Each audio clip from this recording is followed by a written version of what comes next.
En Venezuela sabemos que es obligatorio publicar el documento de registro de una empresa en una publicación especializada, pero sin papel en el país, cumplir con este compromiso es una locura. Con Publimercantil se acabó este suplicio. Publimercantil es el primer periódico mercantil digital de Venezuela que te permite desde casa y con rapidez cumplir con esta obligación. Solo entras a publimercantil.com, te abres una cuenta, subes los documentos de tu empresa y registras el pago. Y así, en menos de 24 horas, tienes lista tu publicación para descargarla e imprimirla en tu propia computadora las veces que necesites. Publimercantil es el periódico mercantil de los nuevos tiempos. No detengas el registro de tu empresa por una tontería. Publimercantil, si te publica. En esta Navidad Santa, paga la mitad. Todas las publicaciones mercantiles que solicites del 24 al 31 de diciembre te costarán la mitad de su precio. Publimercantil, si te publica.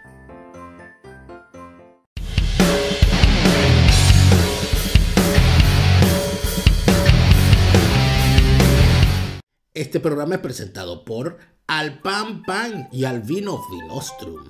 Iván Guerrero, tu abogado de inmigración. Con Moray Insurance es seguro. Publimercantil, si te publica. Sabes que la gente cree. Yo le leí, yo no recuerdo quién era la persona que lo decía. Yo no recuerdo si era Beatriz Rangel o si era la señorita Febres Cordero. La señora Febres Cordero, que fue ministra de Carlos Andrés Pérez, quien decía que a Carlos Andrés Pérez no lo sacaron del poder por la corrupción, sino que lo sacó la corrupción. Porque en el desmontaje necesario de ese Estado que había que desmontar para imponer un sistema de libertades económicas, había que derribar una serie de mecanismos que permitían la corrupción de distintas capas de la sociedad en pleno, de los que estaban viviendo de los organismos culturales, de los que vivían de las universidades, de los que vivían de los subsidios a la industria, de los que vivían de los bonos a la agricultura, de los que vivían de la protección de sus sectores económicos por cuestiones aduaneras, etcétera.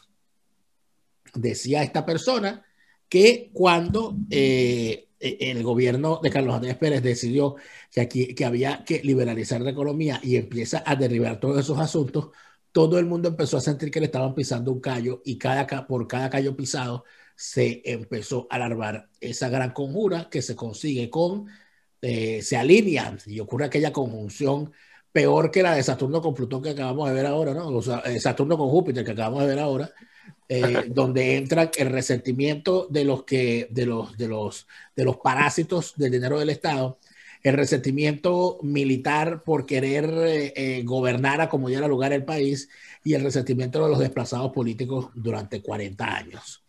Todo eso confluyó, se convierte en una conjunción y termina Carlos Andrés Pérez siendo, que por cierto cumplió 10 años de fallecido el pasado 25 de diciembre, se termina convirtiendo entonces Carlos Andrés Pérez en la víctima, que yo creo que cualquiera que hubiese intentado lo mismo que Carlos Andrés Pérez en el mismo momento hubiese terminado de la misma manera. Porque era el sistema, no era el personaje, era el sistema. Era el sistema, no era el personaje. Lo que pasa es que el personaje además ya por sí mismo parece que levantaba unas consideraciones particulares. Pero ¿de qué se acusaba a Carlos Andrés Pérez? Yo he hecho recientemente una revisión, teniendo tiempo para hacerlo.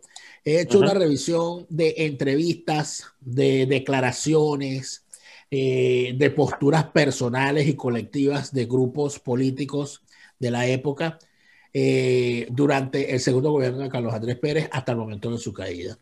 Y allí tú ves que el planteamiento fundamental que había con respecto a la presencia o no de Carlos Andrés Pérez en el poder no era si Carlos Andrés Pérez era o no era culpable de lo que se le estaba acusando en ese momento, sino que a Carlos Andrés Pérez había que sacarlo del poder porque Carlos Andrés Pérez era un corrupto.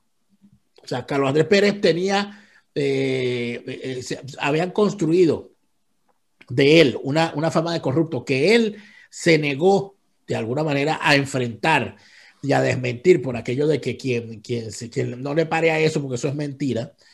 Y se construyó esa imagen de Carlos Andrés Pérez del Sierra Nevada, de Carlos Andrés Pérez de los 12 Apóstoles, de Carlos Andrés Pérez de la regaladera de los 70, de Carlos Andrés Pérez con un amante, porque porque Daniel, que andaba muy bien vestida y muy lujosamente por ahí, con amigas. Era la cara del sistema. Y viviendo era en la Nueva cara York, de una época del sistema. Y viviendo en Era la cara de una época del sistema. Y la mansión y tal, y todas aquellas cosas. Y eso de alguna manera creó una imagen, hasta el punto que Carlos Andrés Pérez entonces se le dijo, bueno, usted es culpable, como decía, o como dijo inclusive en su programa de radio de la época, Teodoro Pekov, es que si Carlos Andrés Pérez, si no hubiese méritos en el actual juicio para sacar a Carlos Andrés Pérez del poder, habría que inventarlos, porque igual hay que sacarlo del poder. Ese es el Teodoro Pekov, que siempre fue un encanto.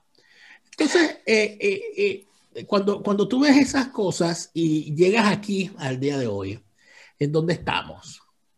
Estamos en que la sociedad venezolana, entre sus grandes taras, normalmente trata de buscar un chivo expiatorio, pero también trata de buscar un mecanismo que le permita justificar la permanencia de la corrupción, de los mecanismos corruptores y del modus vivendi. La sociedad venezolana tiende a ser fundamentalmente una sociedad conservadora. ¿Conservadora de qué? Conservadora de privilegios, porque con el paso del tiempo, además, la renta petrolera ha permitido que los privilegios hayan sido democratizados. Y pide el privilegio quien exige que le den su pernil completo y quien exige que le den su subsidio completo para vender ron, para mantener su hacienda Santa Teresa. ¿No? Tú sabes que la sociedad venezolana tiene unos componentes, cuando observa la corrupción, muy interesantes. Porque primero hay que partir de todo. Este es un análisis que a mucha gente le fastidia, pero yo creo que es la gran matriz central de cualquier análisis en la sociedad venezolana, es de que esto es un petroestado, ¿no? Cuando tú estás dentro de un petroestado, la visión que tiene el ciudadano promedio del poder y del Estado no es la misma que en un país donde el petróleo no es el aceite que de alguna manera pone en funcionamiento la maquinaria de esa relación Estado-ciudadano. En otros países la relación es más distante, la relación es más, digamos, privada en cada uno de sus aspectos. Es decir, el Estado se dedica a lo suyo, el ciudadano se dedica a lo suyo. Pero en un petroestado, esto es como una cosa, ¿cómo se llamaba este proceso de la fotosíntesis? O sea, como que se retroalimenta. El tema del petroestado hace eso, ¿no? Pero ¿cuál es la relación que tiene la visión de la corrupción con la sociedad venezolana? Muy particular, porque siendo ese petroestado, la gente siempre va a partir de la idea de que hay algo allí, tú no sabes qué es, pero que hay algo allí en ese mar de las cosas que se llaman beneficios sociales que te toca a ti.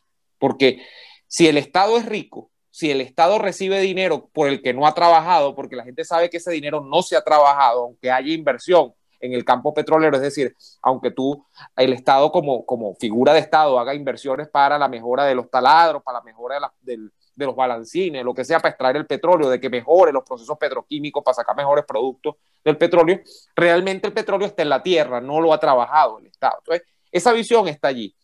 Es una cosa que no has trabajado, es una riqueza que cae del cielo, y que como cae del cielo, coño, a mí me tiene que tocar algo, porque eso es así. O sea, ¿cómo a mí me van a dejar por fuera del reparto?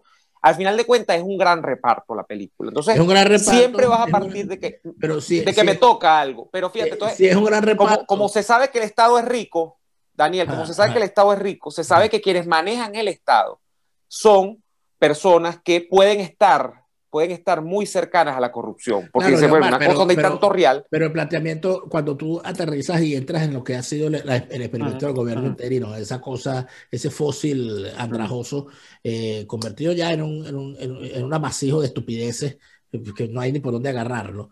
Que ahorita que una votación, entonces es una votación, ¿no? Y se abstuvo fulano, ¿no? Y se abstuvo mengano, ¿no? Y sacaron a los periodistas, ¿no? Y tal, eso es una cantidad de cosas allí que uno sinceramente no haya donde, o sea, eso no hay por dónde agarrarlo, ¿verdad? Sí, ya eso es paisaje, eso no es estupidez, eso es ociosidad, ya revisarlo allí.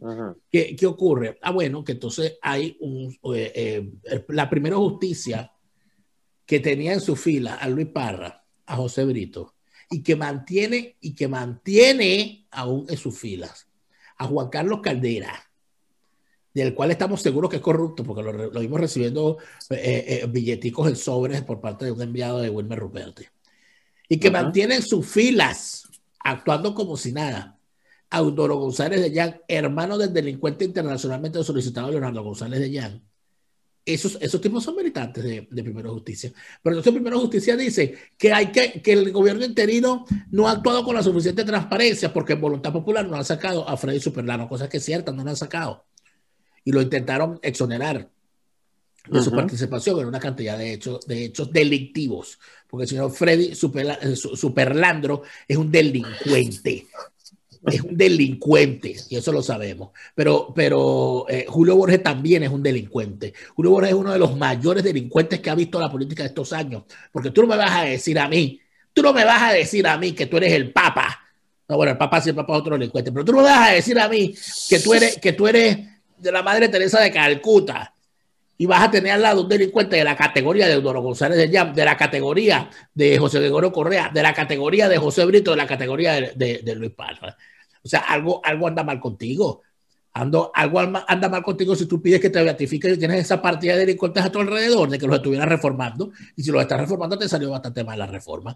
Entonces, eso de utilizar la corrupción como arma arrojadiza, no, el corrupto eres tú, no, los corruptos son ellos, no, los corruptos son aquellos, es en realidad la discusión estúpida que oculta que en realidad todos están dentro del mismo sistema y que lo que están haciendo ahorita es una representación teatral frente al país para que para exculparse, Daniel, para echarle la culpa al otro. No, para que la evidencia clara de que son unos ineptos, de que no son unos ineptos, de que no les interesa en realidad salir del régimen, de que su juego nunca ha sido ese, plantearlo como que no, que es que ha habido unos infiltrados que nos han jugado para atrás y que han traicionado al país por 4 monedas. Por 4 monedas quisiera yo saber si con esas 4 monedas le da a Julio Borges para hacer el papel de unos cuatripochos, como pone él en su cuenta personal de Twitter. Porque en su cuenta personal de Twitter el señor Julio Borges dice que él es diputado, miembro de Primera Justicia y padre de los cuatripochos. Yo quiero saber cómo haces tú para crear unos cuatripochos sin sueldo, viviendo en Colombia. Esas son las preguntas que nadie hace. Esas preguntas no las hacen los periodistas como Puskás, por ejemplo. Ni las va a hacer. Ni las va a hacer. Entonces, no, que Ramos Aló estaba pidiendo el control del Citgo. Entonces pregunto yo, ¿quiere decir que el gobierno interino tiene el control del Citgo? Sí lo tiene. ¿Y quién lo controla? ¿Y de qué manera lo controlan? ¿Y qué está queriendo decir con eso? De que están pidiendo que les den el control de tal cosa, que se están repartiendo los bienes de la República en el exterior en función de beneficios propios o de grupos o de clase o de casta.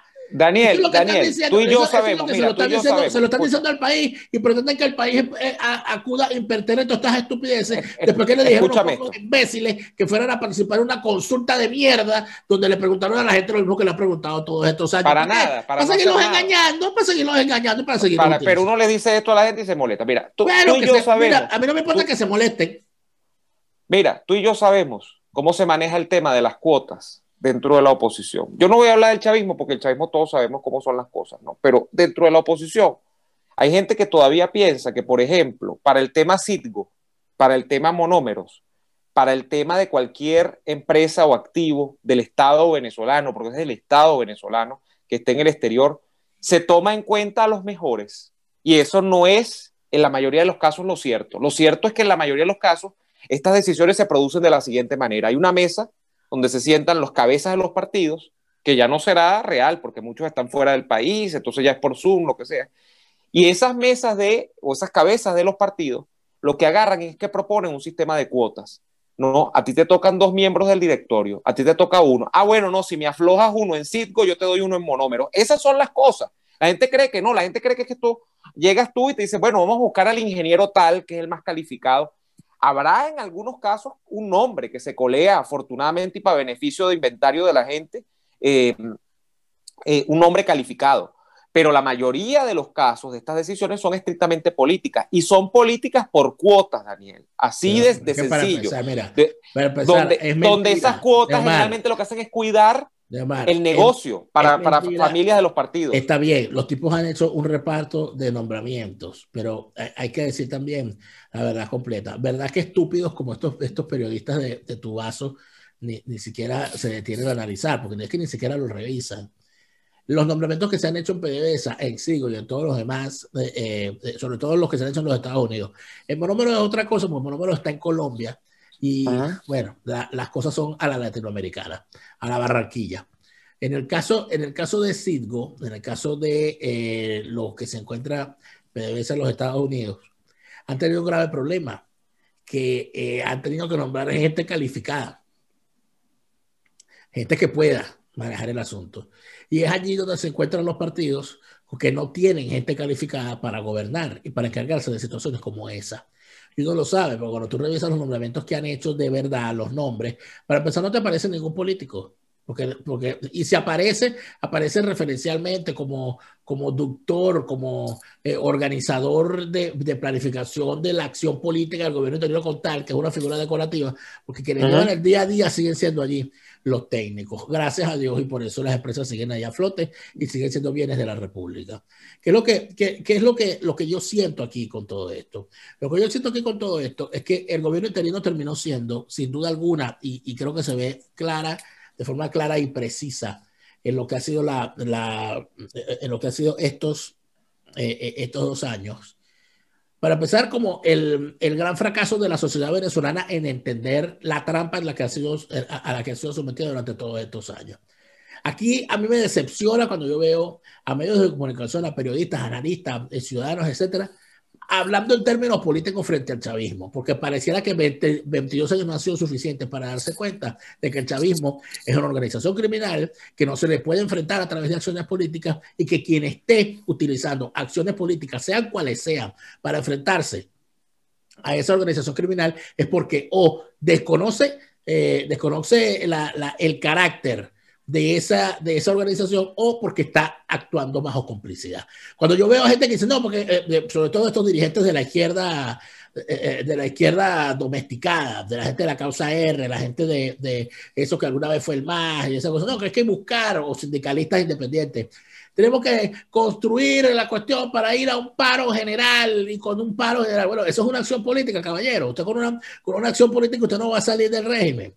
Usted lo que tiene que hacer es entender que aquí lo que hace falta son una serie de acciones policiales y acciones armadas contra ese régimen.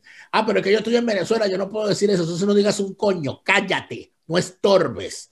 Trata de convertirte en un actor que desde adentro y hacia afuera empiece a aglutinar los apoyos necesarios para que tarde o temprano ocurra la acción que deberá ocurrir, porque la metástasis es lo último que se puede permitir que ocurra y pareciera que hay algunos que más bien lo que quieren hacer es empujar a esa metástasis, lo que quieren hacer es empujar que aquí se termine de perder Venezuela y han inclusive perdido la noción de sí mismos. Cuando uno ve a políticos defendiendo unos puntos que uno dice, pero bueno, ¿y esto qué es?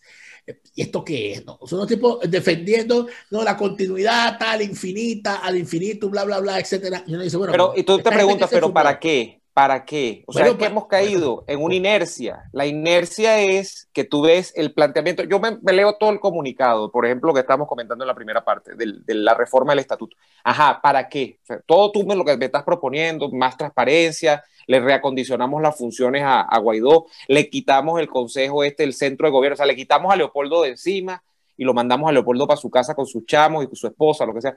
¿Para qué?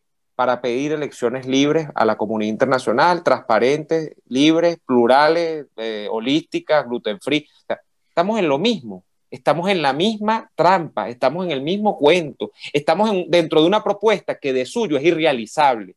Estamos, para mí, o sea, yo lo he calificado, Daniel, como una inercia. O sea, esto es lo que ha hecho la oposición en 20 años, es lo mismo todo el tiempo. Entonces, yo creo que aquí lo que hemos terminado haciendo es, o lo que han terminado haciendo ellos es, proponer lo mismo y caer ya en una suerte de repetición vacía. Adrede. Yo no sé si es adrede o porque ya pero por supuesto que es adrede, Neomar. Esta gente está dentro del sistema. Es que cuando tú ves a un tipo como Juan Guaidó, que es la última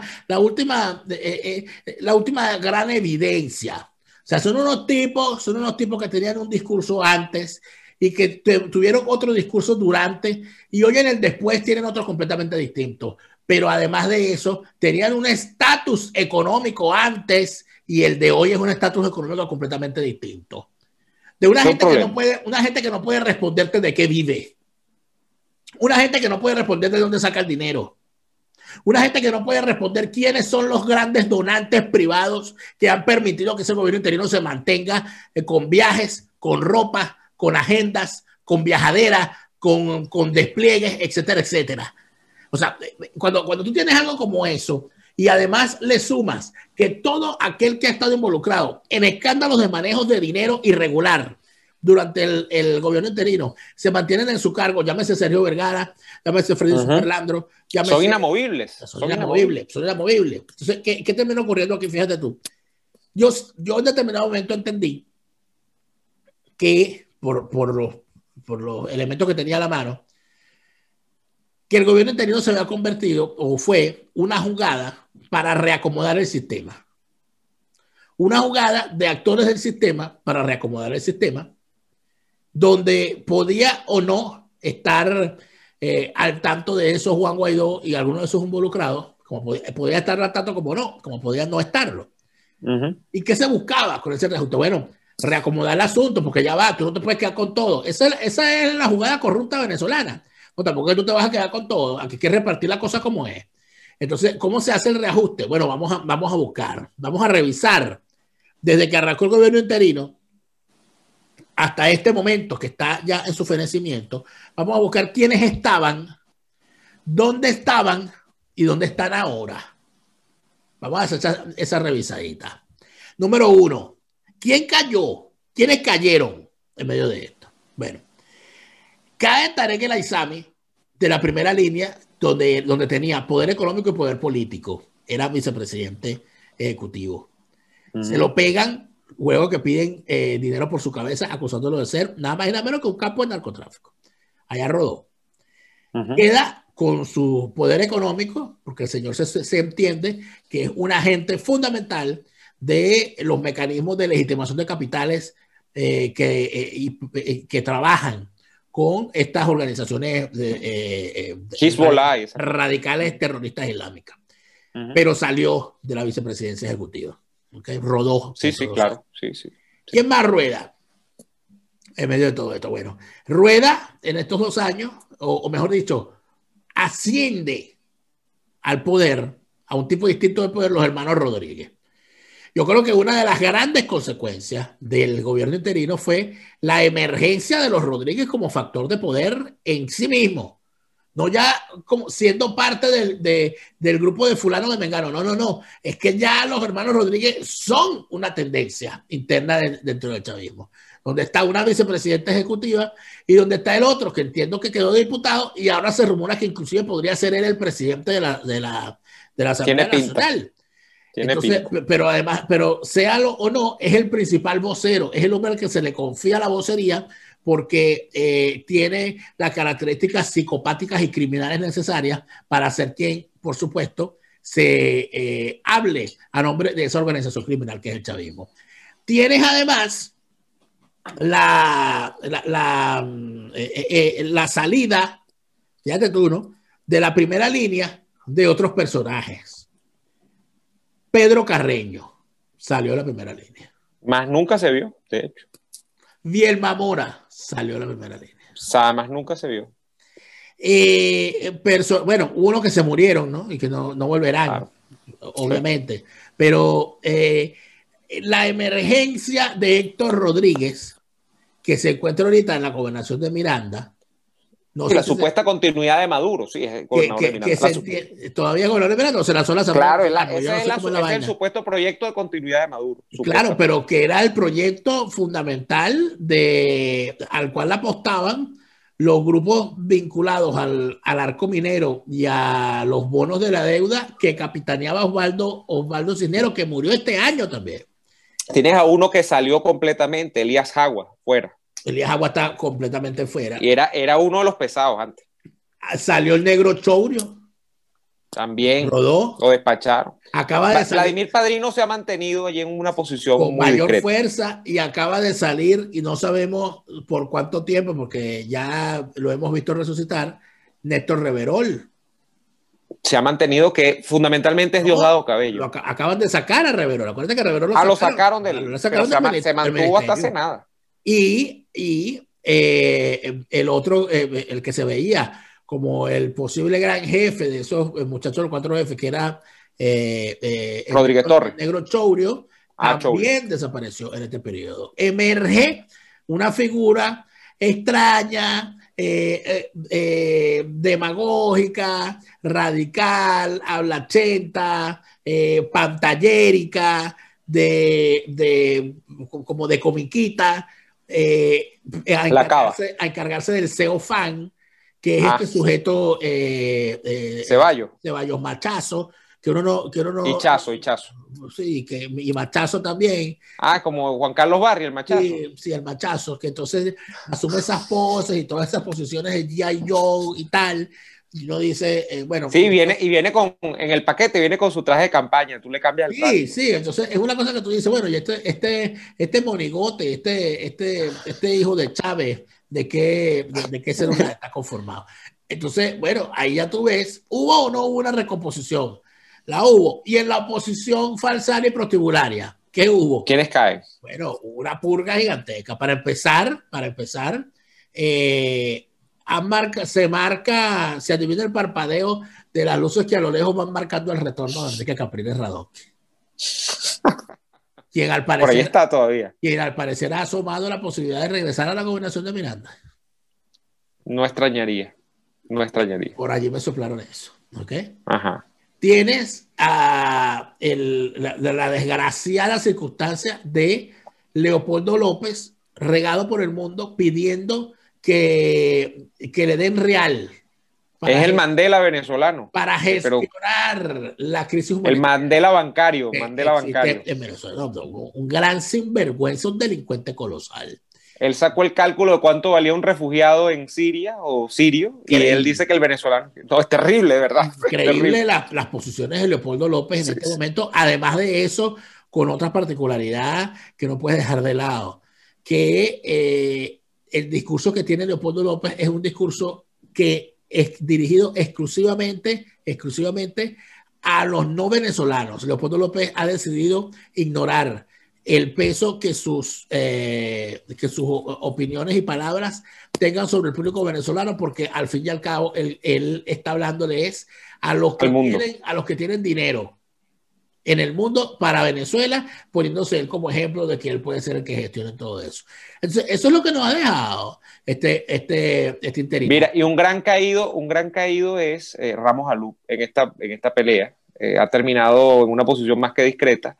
Tenemos, por ejemplo, Manuel Rosales ya no jugaba una posición de mucha relevancia. Y ha estado una disputa durante todo el gobierno interino, hay que decirlo, no por el liderazgo, pero quizás sí por el protagonismo de PJ versus BP. Esa ha sido la pugna de estos últimos 2 años. De hecho, se dice que al principio la gran alianza que logra empujar la tesis del gobierno interino es PJ-BP. AD no estaba muy convencida de esto, pero luego han comenzado todos los problemas. ¿Por qué, Daniel? Por lo de siempre, por la plata. Los problemas fundamentales, como lo decíamos en la primera parte, entre PJ Borges, podríamos decirlo así, quizás no PJ Borges, porque en PJ hay varias familias, pero la PJ que no es de Capriles, pues para ponerlo más claro, es el tema del manejo de los recursos, y en BP lo mismo, pues porque BP, si tú te pones a sacar la cuenta de los momentos previos, desde que está Maduro allí, del liderazgo de la oposición, a BP nunca le había tocado. Fíjate cómo siempre el sistema procura que a cada uno le toque su cuarto de hora. Henry Ramos lo tuvo empezando la Asamblea Nacional en el año 2016. Luego la tiene Borges cuando es presidente de la Asamblea Nacional, pero además ya PJ había tenido su momento, su cuarto de hora glorioso, cuando el candidato que enfrentó a Maduro en el año 2013 fue justamente Capriles Radonqui, cuando PJ era una gran familia, ¿no? Entonces le tocaba a BP y BP ha tenido este cuarto de hora, ¿no? Claro. Pero fíjate tú lo importante.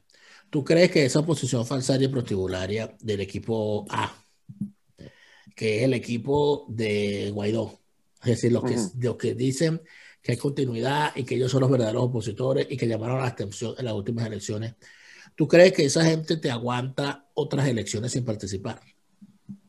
No, porque hace falta.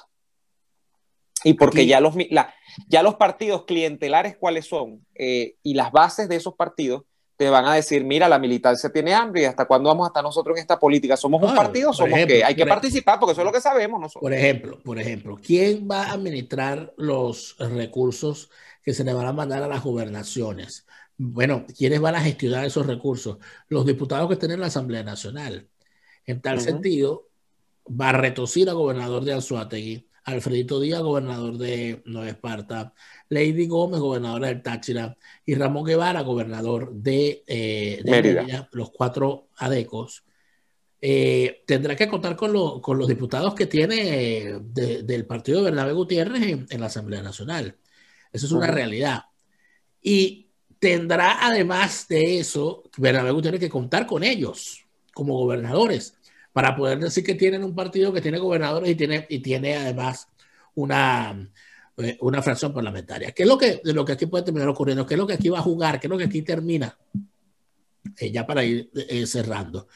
Que vienen otras elecciones donde el gran argumento va a ser si nosotros hubiésemos participado en las parlamentarias, hubiésemos logrado ganar, porque fíjense los votos que tuvimos, y fíjense bla, bla, bla, y bla, bla, bla, y ahora sí los espacios y bla, bla, bla, y el gobierno interino ya no existe, eso fracasó, mira lo que pasó. Y si se le suma a eso, definiciones que puedan ocurrir en los Estados Unidos, te iba a decir eso, que puedan ser utilizados por uno o por otro para arrimar la brasa a la sardina de su argumentación, aquí podríamos estar viendo una jugada más allá de... Mira, si desde Estados Unidos y de los prostibulares.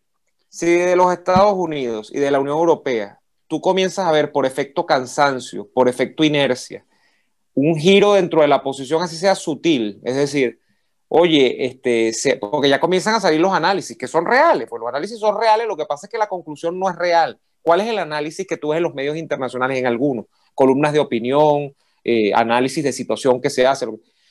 La oposición venezolana ha caído en un desgaste donde, bueno, no logra acceder al poder, el gobierno interino no ha logrado acceder al poder, claro. Entonces, ¿qué puede decir uno a partir de ese análisis? Errando el tiro. Oye, parece que lo correspondiente es que la oposición participe en las elecciones, porque si no participa no gana, no tiene posibilidad de ganar. Pero es que si va a participar, sabemos los que estamos metidos dentro de esta película que tampoco va a ganar. Pero haciéndose partidas de ese análisis, lo que podría pasar es que hay que ver qué va a ocurrir en Estados Unidos, hay que ver hacia dónde va la deriva de la Unión Europea, que siempre es una cosa bella como ella sola.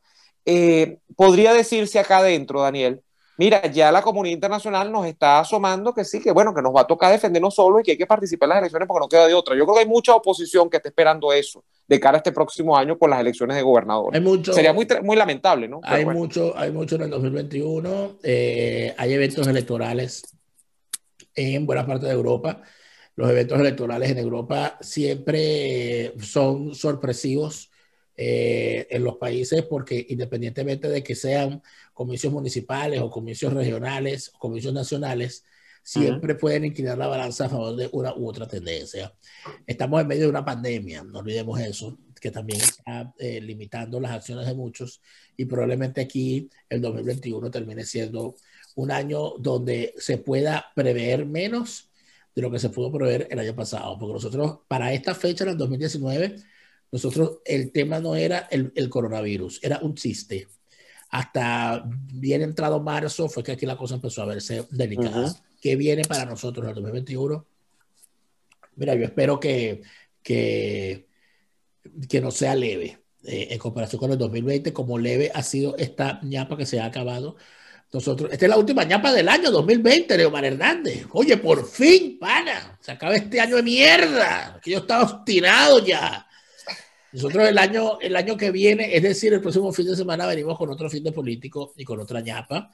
Les agradecemos muchísimo a los que han estado con nosotros este año, en especial a nuestros suscriptores en Patreon, patreon.com/DeLaraF, patreon.com/Neoadolfo, que allí han estado con nosotros todo este año y que se han sumado todo este año, nos han permitido con su apoyo poder seguir mejorando todos nuestros contenidos en este año tan difícil para quienes hemos estado en el vaivén de seguir realizando contenidos. Por supuesto, también la gente de Vinostrum tienen que tener de parte nuestra un agradecimiento especial por haber sido los primeros en haber confiado en estos contenidos hechos por Neomar y por mi persona. La gente de Vinostrum apareció casi que de la nada a darnos... Es un ángel que llegó del cielo. Sí. Increíble el apoyo que la gente de Vinostrum nos ha brindado, y para nosotros es, además de eso, un orgullo saber que, que ese apoyo que nos han dado se ha revertido con bien para ellos en cuanto a nombre, en redes sociales, en pedidos y en clientela. Eso para nosotros no tiene comparación. Gracias. Ya está en también. Chistes. Ya todo el mundo habla de Vinostrum. La gente habla de Vinostrum de una forma maravillosa.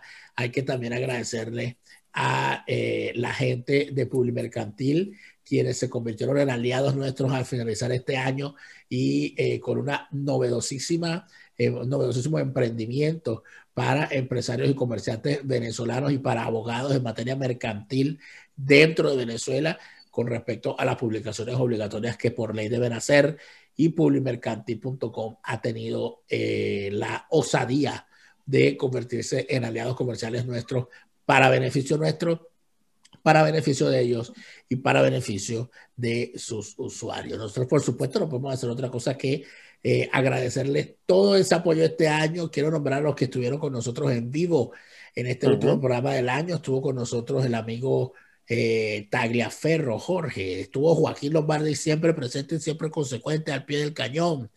Estuvo Eladio Rico, también siempre presente y al pie del cañón. Nuestra querida Iris. Estuvo nuestra querida Gaby Penela. Gaby, recupérate pronto, recupérate, Gaby, que tiene algunas afecciones de salud, de las cuales está saliendo. Mira, lo de Gaby es una cosa maravillosa. Gaby, tú sabes que tú, Neomar, te la pasas metiéndote con Gaby sin quererlo, porque tú te pones a decir que no, que la política es gluten free y tal, y resulta que Gaby es gluten free. No, y yo sé lo que sufren las personas celíacas. Gaby es gluten free, ella no. Ah, no, pero no es celíaca, lo es por elección. No, que ella ella no puede, hay gente que no puede consumir gluten. Los celíacos es lo que te estoy diciendo. Ella es celíaca y entonces tú te la pasas diciendo que si los gluten free estás metiéndote con ella. No puede ser. Gracias también a nuestro amigo José Antonio Oque, que también se la pasa siempre presente de nosotros. Hay otro usuario aquí que no aparece con nombre y no puedo. Bueno, el usuario desconocido, saludos. El usuario desconocido, pero gracias a todos por haber estado. Gracias a todos los que se han suscrito a nuestros canales en YouTube. Gracias a esa gente como Tamaris, como Migdalia. Gracias a esa gente como Alba Medina. Gracias Betty a esa gente Soto. como Betty Soto. Gracias a todo ese gentío que se la pasa pendiente de nuestros contenidos también en YouTube y con los cuales esperamos seguir interactuando durante este año 2021, que se ve difícil, pero difícil. Pero no imposible. Difícil fue el 2020. Así que el 2021 venga con... Ya saben, cuando hagan el currículum vitae, pongan sobreviví al año 2020. Así es, yo sobreviví el 2020. Así que gracias a todos y nos vemos en la próxima ñapa.